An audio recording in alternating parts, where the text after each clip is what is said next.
ஊடகவியலாளர்கள் ஒளிவாங்கியை நீட்டிவிட்டால் அண்ணன் சீமான் எதையாவது உளறுவதை வழக்கமாக கொண்டிருக்கிறார் என்று தாவேக தரப்பில் கூறப்பட்டிருக்கிறது. இது தொடர்பான விவரங்களை செய்தியாளர் மகேஸ்வரன் வழங்க கேட்கலாம். மகேஸ்வரன், விவரங்கள் பகிர்ந்துக்கலாம். சிவராம், அரசியல் ஆலோசகர் பிரசாந்த் கிஷோர் மற்றும் தாவேக கட்சி தலைவர் விஜய் சந்திப்பு கடந்த சில 2 தின சந்தித்து வரார்கள். 2020 தேர்தல் தொடர்பு, தேர்தல் ஆலோசனைகள் மற்றும் கட்சி தொடர்பான சில ஆலோசனை மேற்கொண்டுள்ளனர். இது தொடர்பாக நாம் தமிழர் கட்சியின் ஒருங்கிணைப்பாளர் சீமானிடம் சில கேள்வி எழுப்புவது சில கருத்துக்களை தெரிவித்திருந்தார். பணக்கொழுப்பு என்றும் சில வார்த்தைகளும் தடித்தலும் தெரிவித்தார்.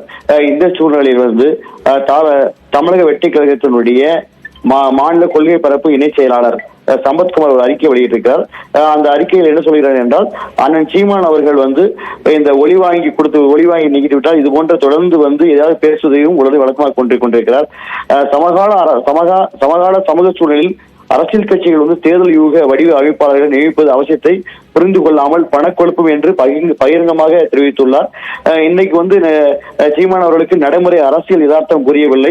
ஒவ்வொரு தேர்தலும் அவங்க கட்டுத்தொகை டெபாசிட்டை இழந்து வராங்க.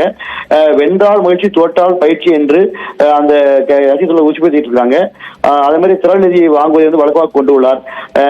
அதனால திறமையான ஆலோசனை பெறுவது தவறாக தெரிவது அவருக்கு தவறாக தெரிவது ஆச்சரியம் ஒன்றும் இல்லை அப்படின்னு சொல்லியிருக்காங்க.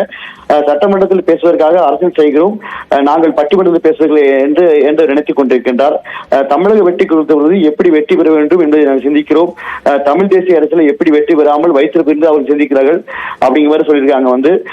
அதாவது தமிழக வெற்றி தலைவர் அரசியல் கட்சி ரசிகர்களை அரசியல் கட்சி தொண்டர்களாக உருமாற்றம் செய்திருக்கிறார்.